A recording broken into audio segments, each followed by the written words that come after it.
Hello YouTube, how are you doing? Here's the progress on the fence. I'm just checking all the poles to make sure they're leveled. That one's level there, is level there, that way, and this way. All four corners are leveled, and I already checked all the ones over there.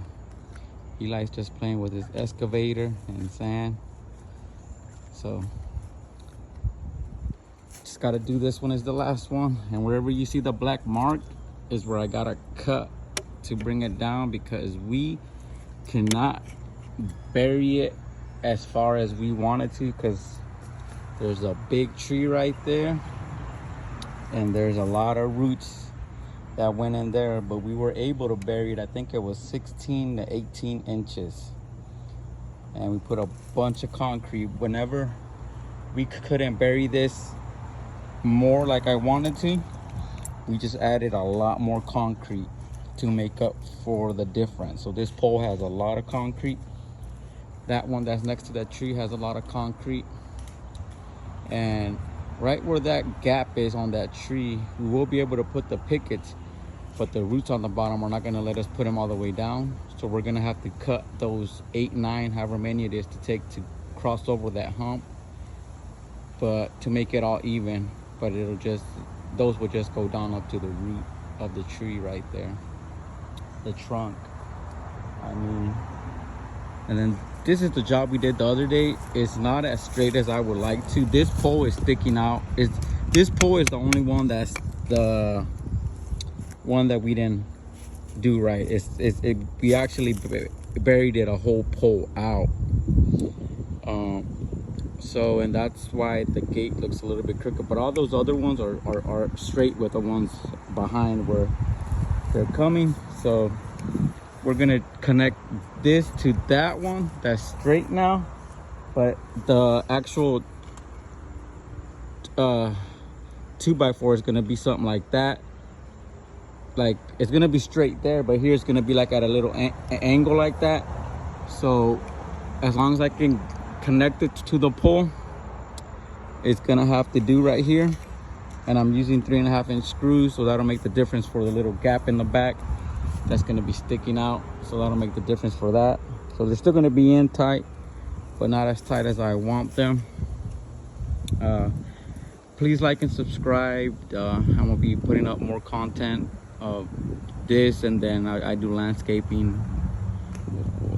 whatever I know, to pass on to the next generation, to help them out, you know, because a lot of people help me out to get where I'm at right now. But that next project will be for Monday, because tomorrow I gotta go mow a lot of my accounts on Saturday, and then on Sunday I go to church. And after church, I'm just gonna do a little bit of work, not that much, but what I'm thinking I'm gonna do on Sunday is just cut these tops off on Sunday. And then there are a few 3x4s that I'm gonna have to cut a few inches so it'll line up halfway on these poles. I think it's only like 3 or 4 I'm gonna have to do out of all the ones I gotta set in, so I can live with that. But yeah, I think on Sunday I'm just gonna cut the tops off of here, off of there, and off of all the other ones.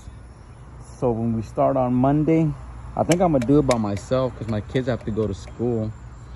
So I'm gonna have to have my 10, 11-year-old help me out here, and I know he's not gonna like it, but, or I can wait until they get back from school, because one has football practice and the other one has summer school. His first time in his whole life having to go to summer school. He's in 8th grade and going to 9th. So I think they get out at 12 or 1 p.m., you know, both of them. So I think from 12, if we can all start at 12 and work till this time, I think it's gonna be 6 o'clock. There's still plenty of sun. If you can see, the sun is way out there. It's gonna be 6 o'clock, and the sun is way up high. We still got like another 2 hours of sun, because I think at 8 o'clock is when it starts to get a little bit dark. So even if we were to start at 1:30, that would still be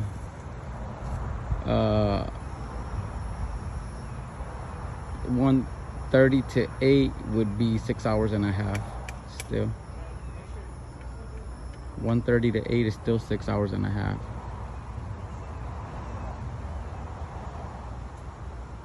Yeah, let's see. Yep, 6 hours and a half of work, and we can get a lot done. I know we won't be able to finish it all because I want to make sure that this side going that way is as perfect as this can be, because over here a few are more taller than other ones. Not a lot of them, but a few. But I'm gonna have to use the string to put the pickets in.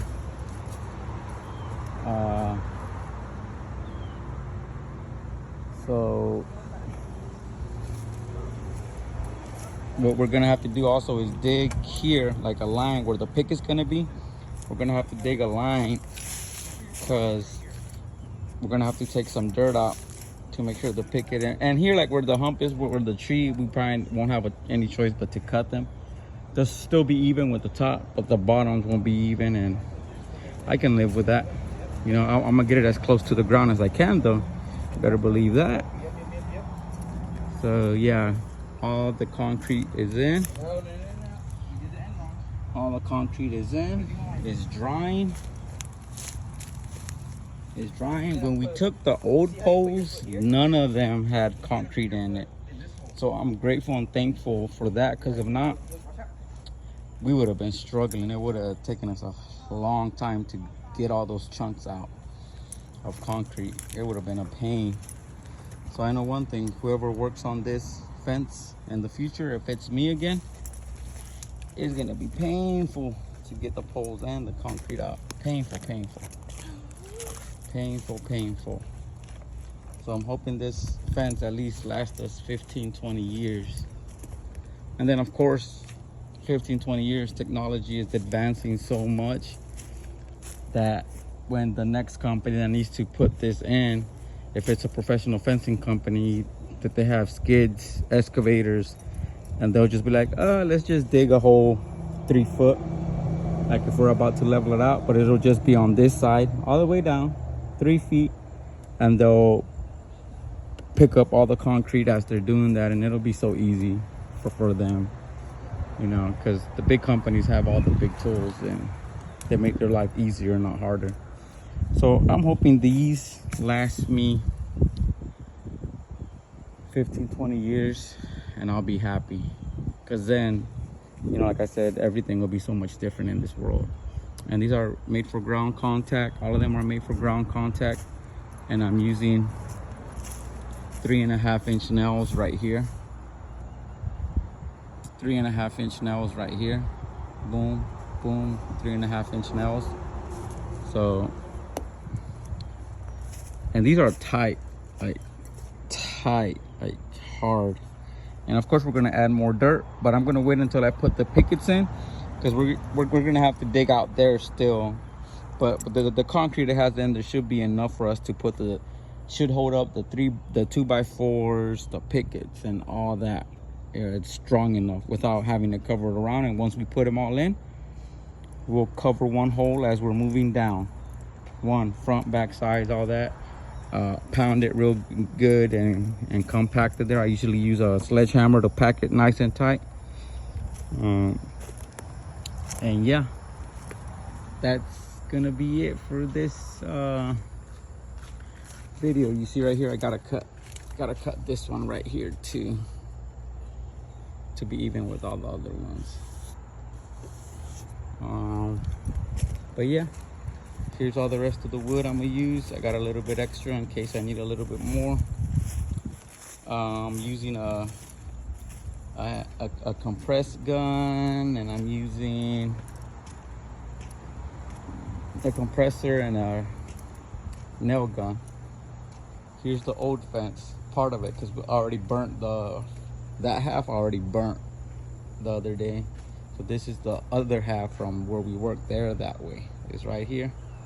And I'm gonna burn it one of these days and say goodbye, adios amigos.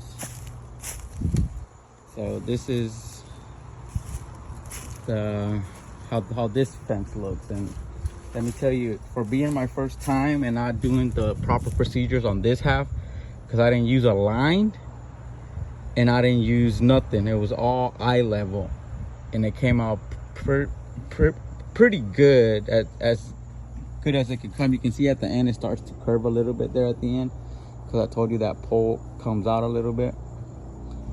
But besides those last 3-4 feet that it comes out, when you go over here, look how straight it is. And just using eye level, I didn't even like, look how straight it is. And this part is like super solid. Super solid. Super solid. So God bless you. Please like and subscribe for more helpful content. Goodbye.